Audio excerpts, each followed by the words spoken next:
انکار نہیں کہ قدرتی آفات کے آگے انسان بے بس ہے، مگر گراؤنڈ پہ تو نظر آنا چاہیے کہ جب 400 ملی میٹر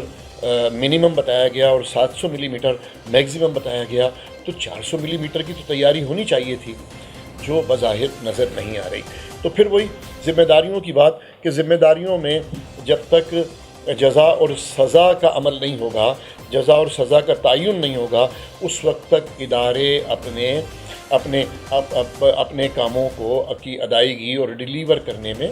مجھے نہیں لگتا کہ سنسیئر ہوں گے۔ اور یہ اس طرح سے ذمہ داریاں اٹھا کے اور انہیں تن آسانی کا موقع فراہم کر دیا جائے، جو کسی بھی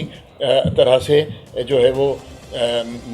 سود مند ثابت نہیں ہوگا، اس کا کوئی فائدہ نہیں ہوگا۔ بالآخر یہ ہوگا کہ یہ اسی طرح سے سلسلہ چلتا رہے گا اور پاکستان جہاں ہے وہاں رہے گا، کہ وہ پاکستان کو بالآخر ترقی یافتہ ممالک کی صفوں میں جا کے کھڑا ہونا ہے۔ ترقی یافتہ ممالک کی صفوں میں جا کے کھڑے ہونے کے لیے ہمیں اپنے سسٹم کو درست کرنا ہوگا، جزا اور سزا کے نظام کو کلیئر کرنا ہوگا۔ دیکھیں کہ سو مچ سو کہ یہ نظام ڈیلیور نہیں کر رہا، تو جناب علی یہ جو ہے ڈیولیشن آف پاور کا نظام دیا گیا۔ ڈیولیشن آف پاور کا نظام جب 5 سال کے بعد جب دوسرا 5 سال اپنا ٹرم پورا کر رہا تھا، تو پھر میرا ذاتی خیال ہے کہ بیوروکریسی نے بھی ایکسیپٹ کر لیا کہ یہ نظام ٹھیک ہے اور اسی نظام کے ساتھ چلنا ہے اور یہ نظام ڈیلیور کر سکتا ہے۔ اس نظام کو 10 سال کے بعد پھر لپیٹ دیا گیا۔ بعض جگہوں پہ چل رہا ہے مگر وہ بے ساکھیوں کے ساتھ چل رہا ہے۔ مقصد میرا کہنے کا یہ ہے کہ 10 سال میں جب اس نے ڈیلیور کرنا شروع کیا کہ لوگوں کو یہ پتہ لگا کہ ہمارے جو محلے کے نمائندے ہیں، ہمارے جو شہر کے نمائندے ہیں، ہمارے جو گلی کے نمائندے ہیں، وہ انہوں نے ہی ہمیں ان مشکلات سے نکالنا ہے۔ جب وہ ڈیلیور کرنے لگا تو اس کو لپیٹ دیا گیا۔ اس لپیٹنے کا نقصان کیا ہوا؟ وہ یہ کہ جب یہ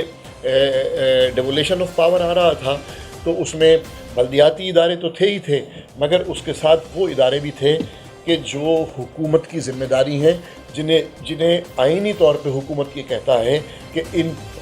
یہ ذمہ داریاں حکومت کی ہیں اور عوام کو یہ ساری چیزیں حکومت نے مہیا کرنی ہے، جس میں ہیلتھ ہے، صحت و صفائی ہے، ایجوکیشن ہے، سیکیورٹی ہے، مطلب سینس آف سیکیورٹی ہے، اور سڑکیں ہیں، گلیاں ہیں، سیوریج کا نظام ہے۔ یہ ساری چیزیں جو حکومت نے دینی ہے وہ ان کو ڈیولیشن آف پاور کے ذریعے نیچے لائے تھے، اور پھر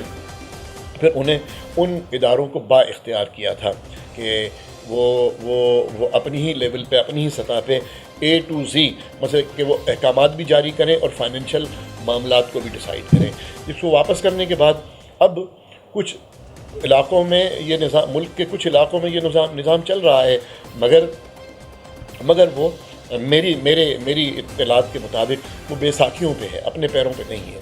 گو کہ 2010 میں وہ اپنے پیروں پہ کھڑا ہو گیا تھا۔ تو میرا کہنے کا مقصد یہ ہے کہ جب تک ہم CRPC، PPC، minor act, major act, traffic کے قوانین، فوڈ لاز اور جناب علی یہ اس میں امتحانوں میں نقل کے رجحان، یہ چھوٹے چھوٹے میرا اشارہ جو ہے وہ مائنر ایکٹ کی طرف ہے۔ میرا اشارہ جو ہے وہ ایسے جرائم کہ جو کسی کو بھی اخلاقی طور پہ مجرم بناتا ہے۔ اخلاقی طور پہ مجرم بنانے کا مقصد میرا یہ ہے کہ ٹریفک کی قانون کی خلاف ورزی بڑا چھوٹا جرم ہے۔ ہمارے ہاں کھانے پینے کی چیزوں میں ملاوٹ بڑا چھوٹا جرم ہے۔ ہمارے ہاں امتحان میں نقل کرنا بڑا چھوٹا جرم ہے۔ ہمارے ہاں جو ہے وہ جھوٹ بولنا بڑا چھوٹا جرم ہے۔ ہمارے ہاں اسی قسم کی بے شمار چیزیں کہ جنہیں بہت چھوٹا جرم سمجھا جاتا ہے، اس جرم کو حکومت کے قوانین کے تحت اس پہ کوئی خاص گرفت نہیں ہے، جس کی وجہ سے وہ جرم بالآخر جب ہمارا نونہال بڑا ہوتا ہے اور بڑا ہو کے اس قابل ہوتا ہے کہ وہ ملک کے لیے ڈیلیور کرے، یا اس قابل ہوتا ہے کہ وہ اپنی پریکٹیکل لائف میں آئے، تو اس کی سوچ ہی کچھ اور ہوتی ہے۔ تو اس سوچ کو تبدیل کرنے کے لیے، اس سوچ کو ٹھیک کرنے کے لیے گو کہ دونوں طرف سے جو ہے وہ وہ عملی اقدامات ہونے چاہیے، مطلب حکومت کی طرف سے بھی اور عوام پاکستانیوں کی طرف سے بھی، مگر ساتھ ہی ساتھ کیونکہ اس میں حکومت کا بڑا اہم رول ہوتا ہے، تو جب تک حکومت کی طرف سے عوام کو انگیج کر کے ان چیزوں کو درست نہیں کیا جائے گا تو ہم اپنی چیزوں میں ٹھیک نہیں ہو سکیں گے۔ تو چاہے وہ بجلی کا نظام ہو، چاہے وہ گیس کی سپلائی ہو، بجلی کی سپلائی ہو، پانی کی سپلائی ہو، ان ساری چیزوں میں اگر یہ جب آپ ان ڈیپتھ جب اس میں جاتے ہیں تو پتہ لگا کہ وہ خرابی ہم دونوں کے ہی درمیان ہے، حکومت اور عوام کے درمیان۔ ناظرین ایک بریک لیتے ہیں، بریک کے بعد پھر حاضر خدمت ہوں گے اسی ٹاپک کے ساتھ۔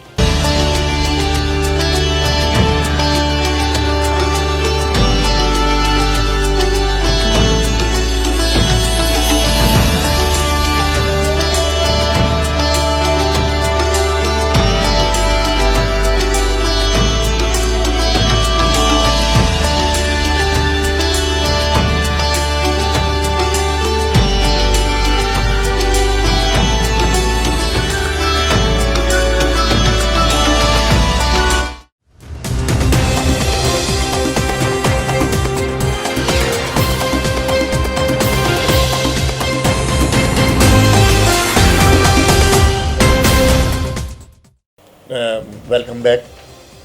ناظرین، تو بات ہو رہی تھی کہ ہمیں خود کو نہ صرف حکومتی سطح پہ بلکہ عوامی سطح پہ درست کرنے کی ضرورت ہے۔ تو میں عرض کرتا چلوں کہ پچھلے دنوں اعلیٰ عدالتوں کی طرف سے یہ فیصلہ کیا گیا کہ وہ بالخصوص کراچی کو 1947 کے لیول پہ واپس لے کے آئے، وہی شکل پیش کی جائے جو کراچی کی 1947 کی ہے۔ اس میں بہت ساری جگہوں پہ انکروچمنٹ کا ریموول ہوا، شاپ بورڈز اتارے گئے، اور یہ جو اشتہاری بڑے بڑے ہورڈنگز ہوتے ہیں انہیں اتارا گیا، اور ساتھ ہی ساتھ سڑکوں سے، فٹ پاتھوں سے انکروچمنٹ دور کی گئی، مگر بدقسمتی سے اس کا وہ فائدہ نہیں ہو سکا جو ہونا چاہیے تھا، بلکہ اس کا نقصان یہ ہوا کہ یہ میں ذاتی مشاہدے کی بات کر رہا ہوں کہ بالخصوص کراچی میں بہت ساری جگہوں پہ فٹ پاتھ سے کھانے پینے کی جو چھوٹے چھوٹے باربیکیو اور اس قسم کی شاپس میں جو لوگوں نے کھولا ہوا ہے، اور